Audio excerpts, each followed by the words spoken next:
What's up sa inyo guys? Nandito na naman nga pala kami. Pero para hindi sayangin ang ilang minuto ng buhay nyo, kundi pakiligin ang ilang minuto ng buhay nyo dahil for today's video ay gagawa tayo ng sorpresa para sa aking misis. Yes guys, sorpresa. Dahil today is Valentine's Day. Kaya susurpresahin natin ang misis ko. Kaya tara, samahan nyo ako. At kung makikita nyo guys, nagsusulat at nagdidikit ako sa pader ng Happy Valentine's. Gumamit lang ako ng sticky note, pentel pen at tape para hindi malaglag ang mga sticky notes sa pader. Oo guys, sticky note at saka pentel pen lang ang ginamit ko. Maaaring mura, pero yung effort na nilaan ko dyan ay priceless. Hindi matatawaran ng kahit na sino man. Lalong-lalo na kung galing sa taong mahal mo. Uy, napaka-sweet naman. Ayaw na lang sabihin na wala namang siyang budget. Kidding aside, totoo namang hindi importante kung gaano kamahal o kamura ang bagay na binibigay mo sa taong mahal mo. Ang mahalaga, galing ito sa puso mo.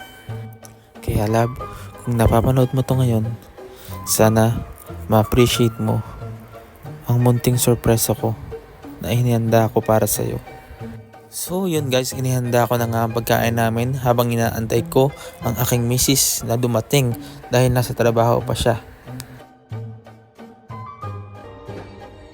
At dumating na nga siya at mayroon akong pa background music dyan para sa kanya.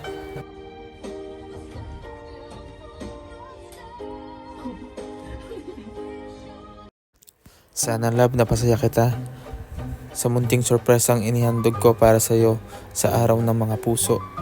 At kitang-kita naman natin sa mga mata niya ang tuwa dahil siya nakita niya sa kama.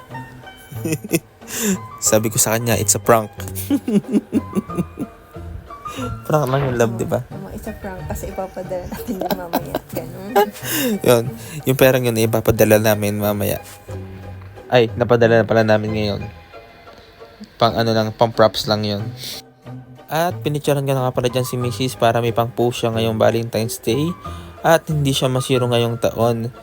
O paano yun love, hindi ka nasiro ngayon? Kala ko talaga masisiro ko eh. O diba? Hindi ka zero ngayong taon sa Valentine's Day. Pero zero Zero balance. zero balance na tayo. Dahil pinadala natin sa Pilipinas. Pero bago ang lahat, bebe time muna kami ni Mrs. Siyempre, sasayaw ko muna ang pinakamagandang asawa ko sa buong mundo. Siyempre, siya lang ang asawa ko at wala nang iba. At nag-kiss pa nga ang dalawa. Napaka-sweet naman. Baka lang gaming kayo diyan. May background music pa. Aba. Ay sa sobrang sweet, akala mo hindi nag-away kaninang umaga.